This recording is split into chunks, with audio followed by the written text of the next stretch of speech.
This is going to be your weekly twin flame soulmate relationship tarot reading. If it's meant for you, it's meant for you.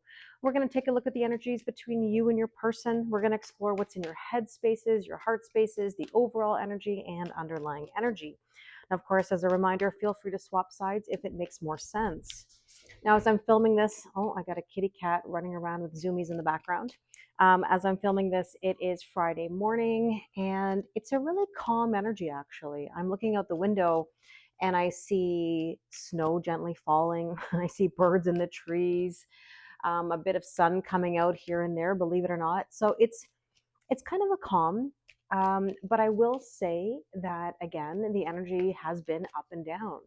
You know, something that I noticed in the last little while is that people were feeling a bit numb, maybe more on the frustrated kind of level, where before it was more this anger and this tension. And that's due to, of course, us having the full moon in Cancer and Mars in Cancer retrograde.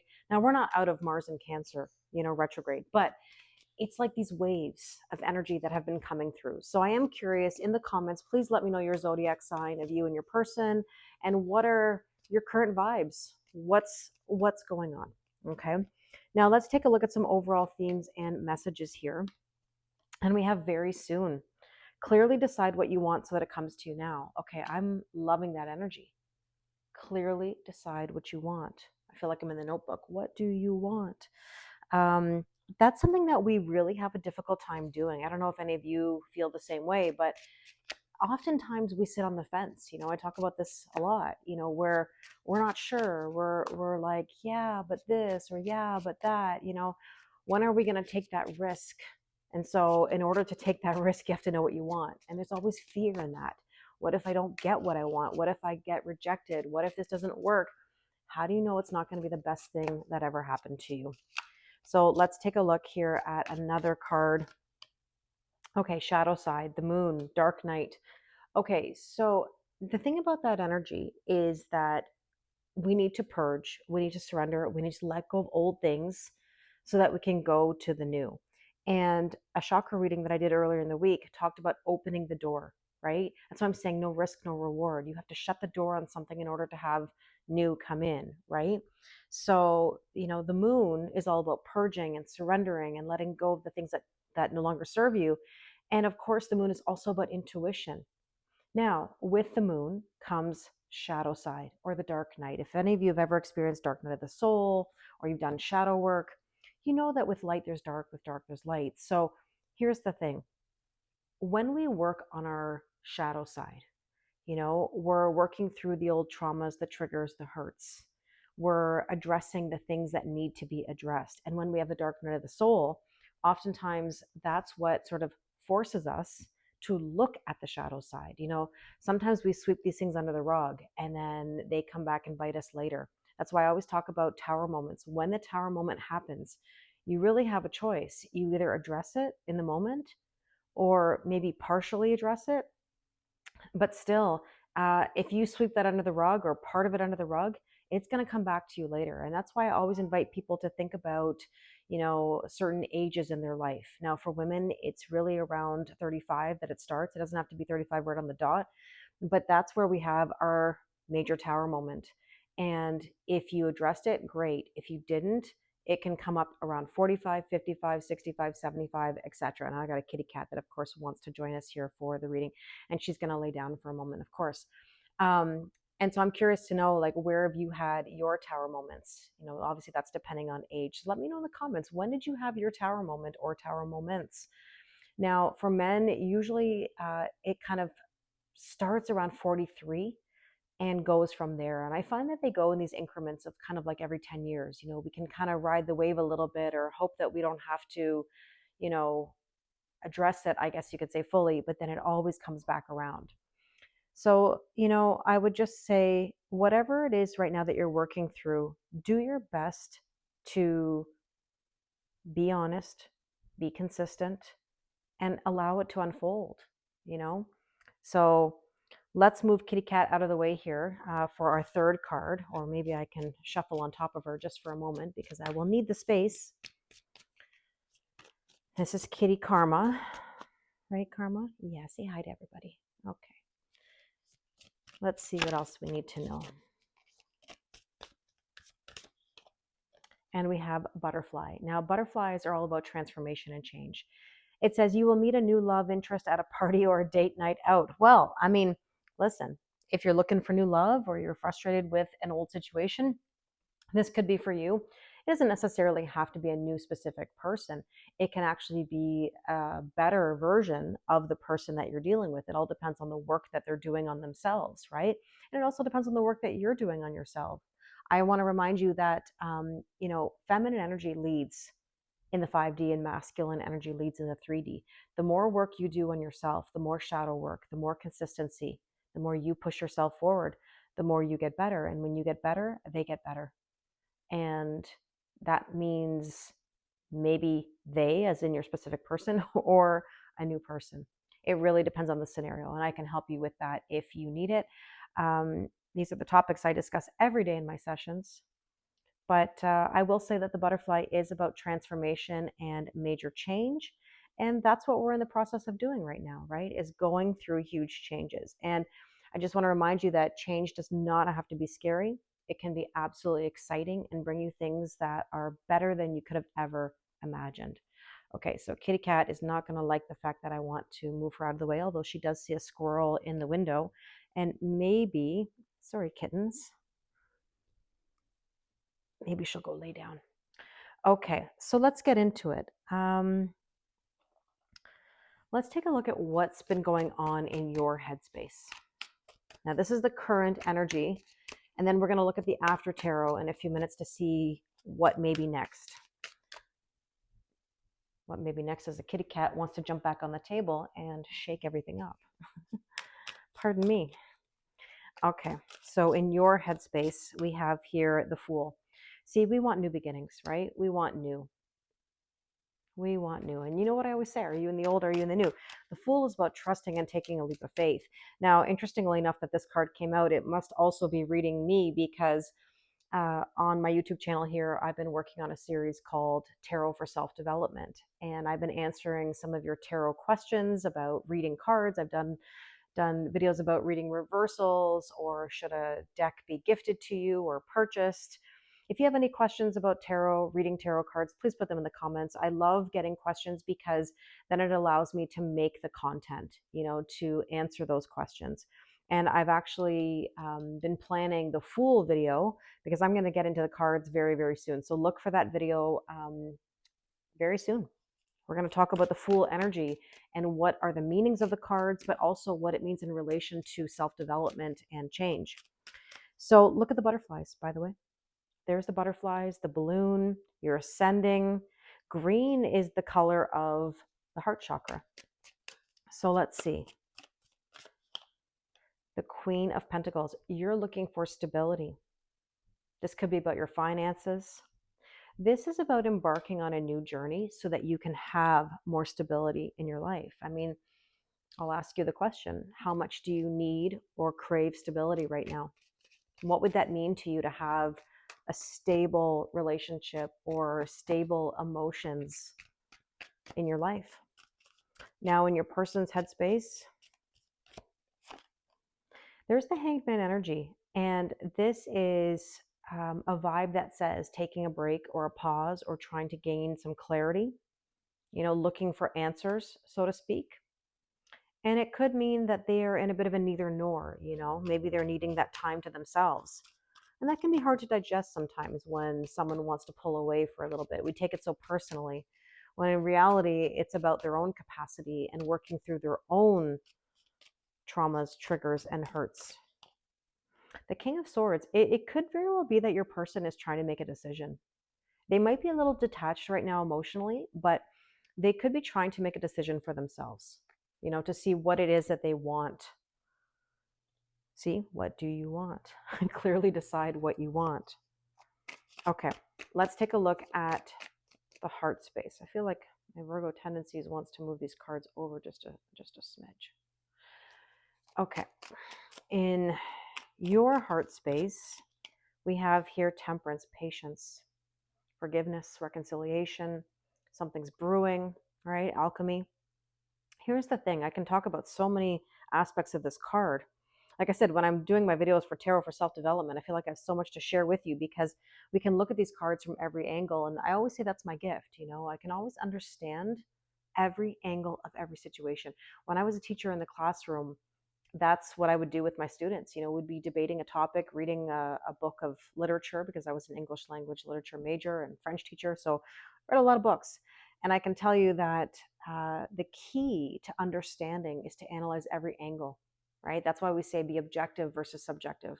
That's why I give you every angle, not because necessarily it's my opinion, because I want you to think about things from the bigger picture always. Because the second we start thinking subjectively, we miss other things, right?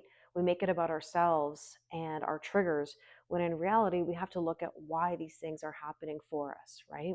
Not to us. But I can give you many angles of the temperance card here, in relation to this topic that we're discussing today. And that is temperance. Okay, patience. People think that patience is waiting, and it's not. Waiting means waiting. It means sitting back and going, when will they come back? When will they love me? When will they tell me? When will they insert blank, right? So patience means that you live your life and you allow things to unfold naturally. And when it comes to you, you'll know. Forgiveness, right? Sometimes forgiveness is about another person, where you want to forgive them for maybe their detachment or their pulling away, or maybe you feel like there's a need to forgive yourself. Although often we don't realize that we should be forgiving ourselves for so many things because we're our own harshest critic, right? So there could be an element of forgiveness here in the heart space. And reconciliation, naturally, this is a card where we want people to come back and reconcile with us. We want to make things better and we want to go to the next round.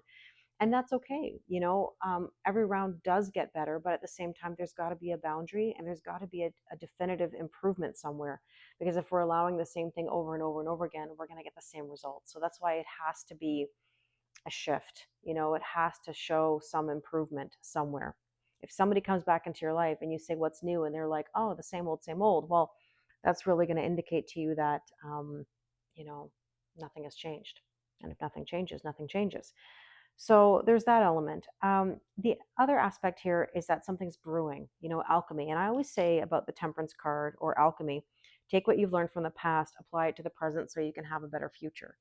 So there is something brewing here, but it's also testing you to see how much you've learned, how much you're willing to implement what you've been through. And, some days I say to myself, and do I push too hard? Do I push you all too hard? I want you to know that I do this with love. I want you to have it. I've been in your shoes. I know exactly what it feels like. And it took me, and I'm not saying this is going to be the same for you, but it took me about 8 to 10 years to get to where I am right now, of a lot of hard work, putting myself out there, learning a lot of lessons, a lot of self-reflection, a lot of different angles. And I don't want it to be that long for you. I didn't have anybody to help me. Nobody. I had to really go on my own with this. And I made it my mission that when I started this professionally, that I would help people in the best way that I can.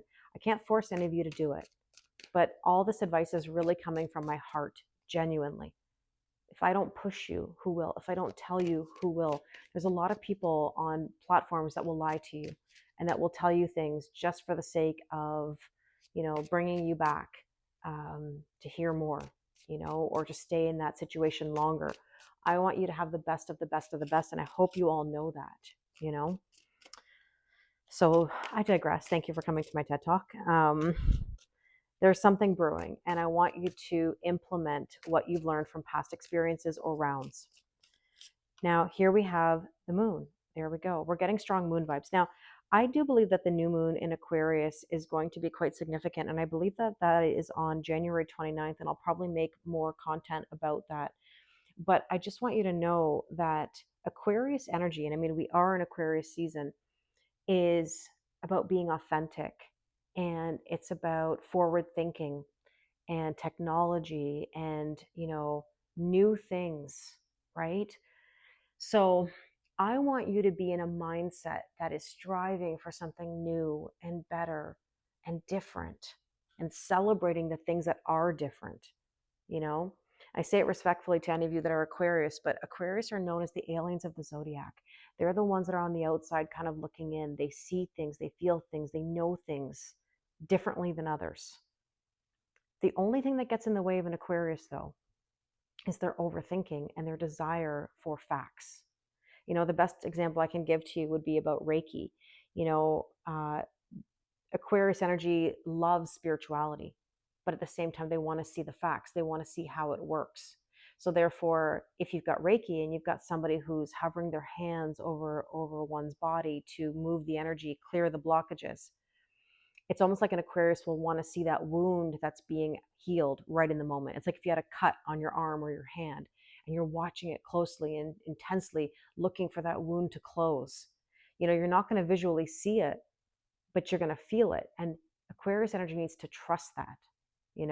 So again, the moon here, we've got to purge, we've got to surrender, we've got to let go, but also we have to trust our intuition. We have to make sure that we're not in the anxiety of the moon. We want to be intuitive. Now let's go and look at your person's heart space. And there's the Five of Wands. Okay, so Five of Wands is a bit of conflict. And I think we're seeing that here. They're struggling a bit with themselves. But I want to remind you of something. And again, here's me going to all the different angles. You have to remember that you're probably more than likely 10 steps ahead of your person. And we get frustrated because, we want them to be at the same level or place that we are. And remember, everybody's on a different timeline. Even I have to remember that when I'm talking to people, right? I talk to thousands of people. I talk to people every single day in my sessions who are at different points in their journey, and that's okay. Sometimes, we have the hindsight, sometimes we have the foresight, but everybody's going to be at a different point. And therefore, sometimes you can't get mad. You cannot get mad at the person because they don't know any better. And I'm not excusing bad behavior, because eventually there's a certain point where it's like, okay, what are we allowing? If you know, and nothing's changing and you're allowing it over and over, then at a certain point you have to look at your ownership in this, right? But remember, sometimes they really don't know. They really don't know any better. They haven't learned it. And by you overgiving, overdoing, and problem solving, it's not helping them to learn it. They have to learn it for themselves. It's like, I always go back to teaching analogies or parenting analogies. If you're doing everything for your child or for your student, and they don't know how to problem solve, and you're just feeding them that information without any kind of, what's the word I'm looking for? Ability for them to figure it out, right? Then they're not learning the coping skills, the problem solving skills. And I think sometimes when we are in this situation romantically, especially, we're worried that we're abandoning them. We're worried that we're punishing them even more. But that's not the case. It really isn't. What that is a projection of your own feelings, because you may have felt abandoned. You wouldn't want anyone to feel what you felt from other people.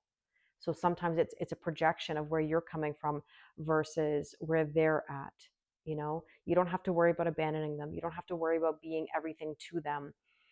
Oftentimes, letting them process is the best thing you can do. It's just that anxious attachment styles come in here, where we feel the silence or we feel the disconnect and take it personally, when in reality, it's more than likely not personal.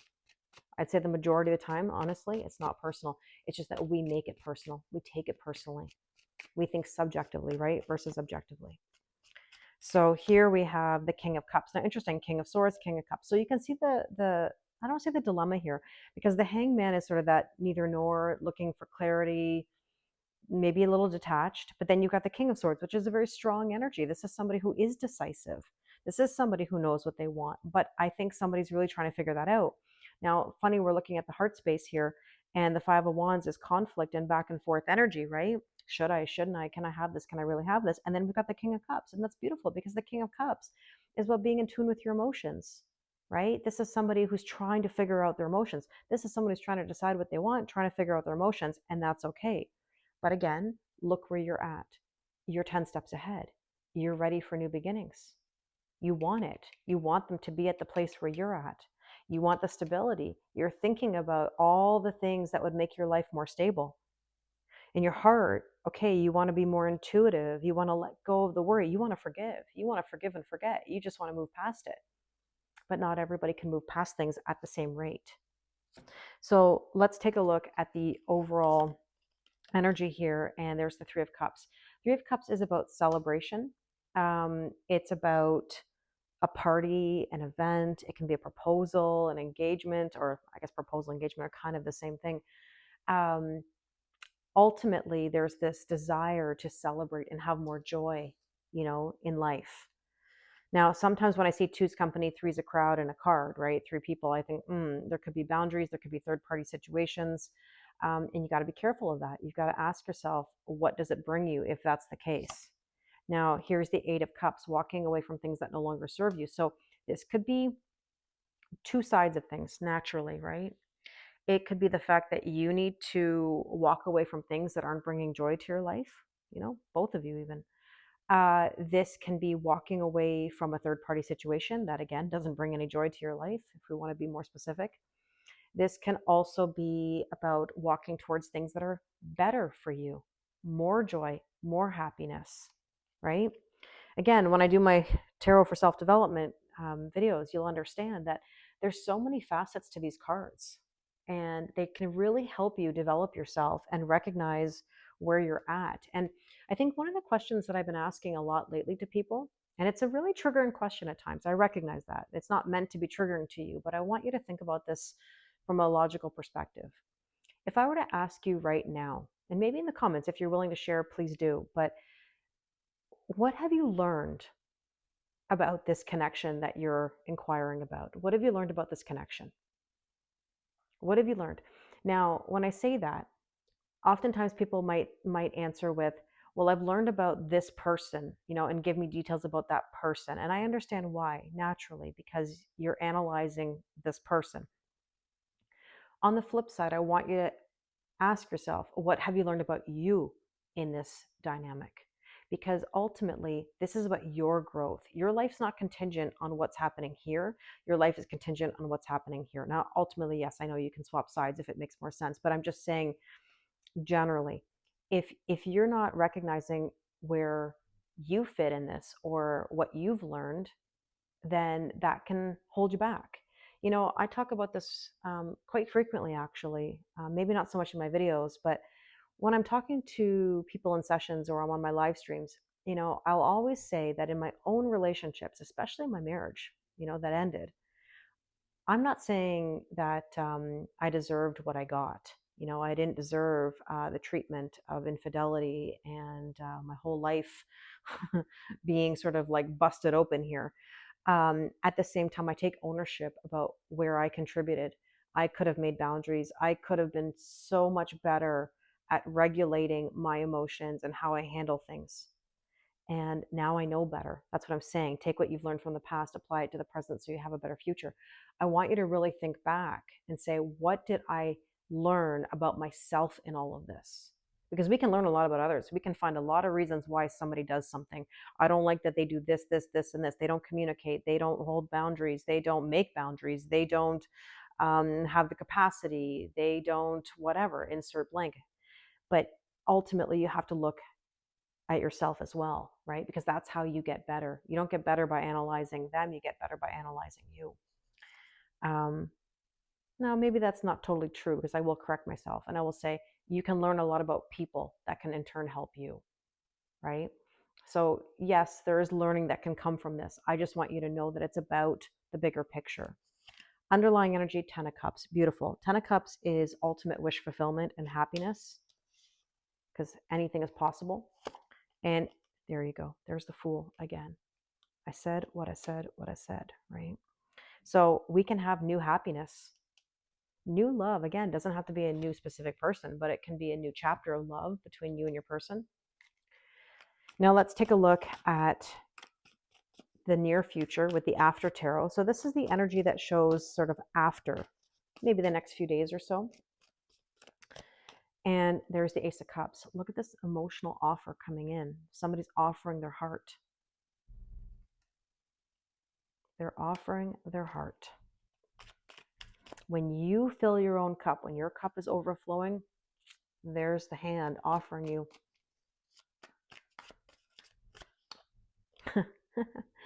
Oh, the universe. I just love it when this happens. Okay, there you go. Three of Cups. Celebration, proposal, happiness, joy. In your person's headspace, 10 of Pentacles, tangible fulfillment. We had the 10 of Cups. Now we got 10. Look at this. There's the treasure chest opening up. This is the partner, the dog, the family, the children, whatever it is, all of it coming together at once. Now, what else do we need to know? The Strength card, trying to find the strength and the courage to get all of this happiness and abundance. It takes effort, it takes time, it takes consistency. All these things are possible. And there's the King of Swords. Again, look what you're getting in your heart space now, by the way. You're getting that King of Swords. You're getting that person that's coming in decisive, knowing what they want. Do you know what you want? If you want them to know what they want, do you know what you want? Very important question, right? We mirror each other. So remember that. Whatever you're expecting your person to do, these are things that you need to do as well. There's the, oh my goodness, Queen of Cups. Trust your intuition. You know what's interesting? A lot of side notes today. Okay, so I've been rereading, as you know, Men Are From Mars, Women Are From Venus. And what I find so fascinating about the way, people are wired, and this doesn't have to necessarily be gender specific, but in this book it is. And, men are very black and white. They're very all or nothing. They're very logical and decisive. And women are emotional. They come from a place of how they feel, right? And that's why there's always a disconnect, or I shouldn't say always, but oftentimes a disconnect in communication and relationships, because we don't always understand each other. We may both be right, but the way in which we go about it is completely different, right? And so look here, we have, strong court energy, as in like we have a king and a queen. And this is somebody who is decisive and logical, right? And then this is somebody who is in tune with their emotions and leaning back and not overgiving. And the reason I'm saying that, especially in this aspect, is because this is the after tarot. If this was the Queen of Cups from the current energy, so to speak, you would have somebody that really, likes to overgive. You have to make sure that you're not overgiving, overdoing, and problem solving, as I said earlier, because the more you do that, the more you become in your masculine energy. That's not nurturing, okay? That's not nurturing when you're overgiving and overdoing. We think that that's motherly and that's giving and that's so kind, but it's actually very much a control of the situation, right? Because we want people to do things the way we want them to do it. That's why we want to overgive. If I do this for you, you're going to do this for me, and it becomes an expectation. So when you have the after energy here, this is basically saying, I'm in tune with my emotions. I'm leaning back. I'm trusting my intuition. And you've got somebody here that's coming in with knowledge and decisiveness. Now, even if this isn't necessarily your person, imagine for a second that these are your inner masculine and feminine energies. Because keep in mind, you could watch this just for your inner energies. Everybody has masculine and feminine energies. It's not about gender in that aspect. So in your person's heart space, we have here the Nine of Cups. Ask and you shall receive. There's a feast. We're indulging. And there's the Empress birthing a whole new cycle. How beautiful is this? I mean, this is really, really amazing. I mean, we're getting new energy. We really are. I mean, very soon, there's the new energy. Work through the shadow side. Now, overall, we have here the Three of Wands. Three of Wands can be a card of waiting for your ships to come in. Remember what I said earlier about patience and waiting. Whenever someone says patiently waiting, I have to admit, what's the word? I wouldn't say it triggers me, but it's a contradiction, because if you're patiently waiting, that means you're kind of doing two things at once that cancel each other out. Because again, waiting means you're looking at your watch, or you're looking at the clock, and you're like, when, and all you're doing is waiting. Because if you're waiting on somebody or something to change, you're just going to continue waiting. Patience, live your life, do what you got to do, allow it to come to you, right? It's like watching paint dry. I talk about this all the time. If you want to go and watch paint dry, tell me how that feels. You're waiting a long time, or you're watching a pot of boiling water. It takes forever, right? But the second you're chopping vegetables or doing something else, in the kitchen, that water seems to boil pretty quickly, right? So the Three of Wands typically, in the non-after tarot, I mean, as in current energies, it can be sitting on the sidelines saying, I'll do this tomorrow, next week, next month, next year. And then in this aspect, it's like, you know what? I'm going to do it. I'm going to do it. I'm getting the information that I need now to make this move. Now, by the way, 3-3 we had earlier, 3-3-3, 10-10. Even the Empress is a 3 card, 3-3-3-3. I mean, wow. And here we have the Death and Rebirth card. Absolutely. Death and rebirth, total transformation and change. It's a new dawn. It's a new day. Underlying energy, the Knight of Swords, moving forward quickly. And, look at this. Like, this is like, I'm going to win this. I'm going to make moves. I'm going to make it happen. And look, more counterparts. I mean, King of Cups. Definitely being in tune with the emotions. Somebody who's motivated to be in this energy. And I love seeing these court cards. I mean, I think that's very positive about partnership. Now, that being said, I'm just going to get some last messages for everyone. I'm going to use the Moonology deck. I find this is a very trusted deck of mine. I've used this for a long time. It's kind of a go-to. Now, if you'd like to do a personal reading with me, the link is in my bio. I'd be happy to work with you. I love these topics. I could talk about these topics at length. You have no idea, or maybe you do. Let's take a look at some last bit of guidance here. So, bring love into the situation. Look at that. New moon in Aquarius. What did I say earlier? That new moon in Aquarius was going to be significant. January 29th. And on this side here, I feel like this card. Fiery climax approaches. Something will come to a head. I mean, you could be an Aquarius dealing with an Aries or vice versa, or have those placements, but it's really not about the zodiac sign necessarily. This really is about the fact that something has to come to a head. Something has to be addressed in order for new things to come in to have that transformation. And it's happening very soon. So I really hope this resonates with you. Thank you very much for your kindness and support. I would really appreciate a like, a comment, a subscribe. It really means the world to me. So thank you very much, and I wish you an amazing day.